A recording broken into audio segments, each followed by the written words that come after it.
but building happiness through connection, emotional support, play.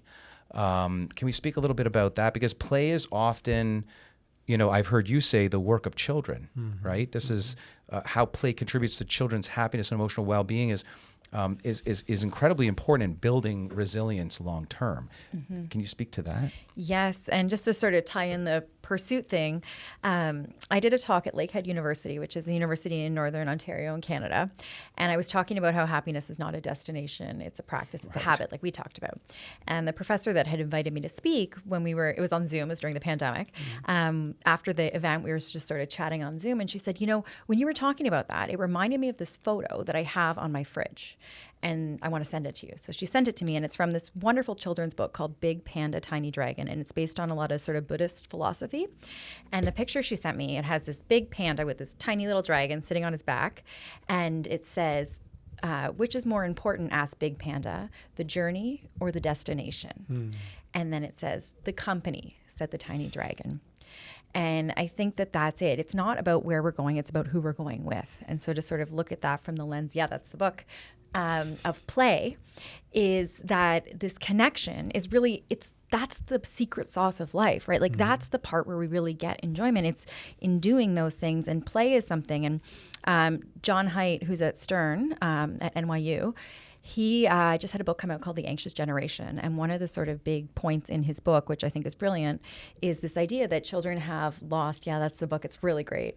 They've lost play, right? Because we aren't going outside. Yep. And when I do talk, sometimes I have slides, and I used to use this meme, and it was a bunch of bicycles out in front of a house, and it said, before cell phones, this is how we knew where our friends were. Remember? Yes. You go and you look around. I love those accounts. I follow them all the time. I put that up at a university, and it was just sort of like really quiet in the audience because they didn't get it anymore because we're really disconnected from play. I remember I've done a lot of focus groups with children and parents. And I remember I was doing a focus group with children, and I was asking them, when we were actually talking about play. And one of them said, well, I don't like to play outside because there's no outlets there. Wow. And I was like, wow, that's where we're at. It's deep. Right? That's where we're at. And it's this thing where, especially as children, and we see this with sort of the helicopter type parents, right, where they want to just put their child in a bubble and protect them, but we're actually not protecting them. They need to go out and play and experience and learn how to interact with other people and have free time to do things as a child. And, if we look at sort of social media aside, what are the areas of opportunity where we can really influence children's behavior? It's encouraging play. It's giving them the space to not just hover over them at every single moment and control things, but let them experience, right? Like we all learn by making mistakes and figuring it out, by trying things out, by role playing with kids, with playing with dolls or Legos or whatever it is. And this is something I think when we focus on how do I make my child raise a healthy child, we think about nutrition, right? We think about physical activity, we think about sleep, but we often don't think about this idea of play and connection. And it's such an important part, and all of the research really supports this. No, huge. And if we just take that piece and extend it to look at a whole lifetime, what we find if we look at those blue zones around the world, the only one essential component that they all have, because they all have different foods, they have different lifestyles, things like that. But the one main factor that they all contain is that socialization and relationship that is maintained from childhood through their lifetime. So that part seems to be a part of human nature that is critical, necessary, and above all. What about introverts, though? A lot of children are introverts. Play's the work of children.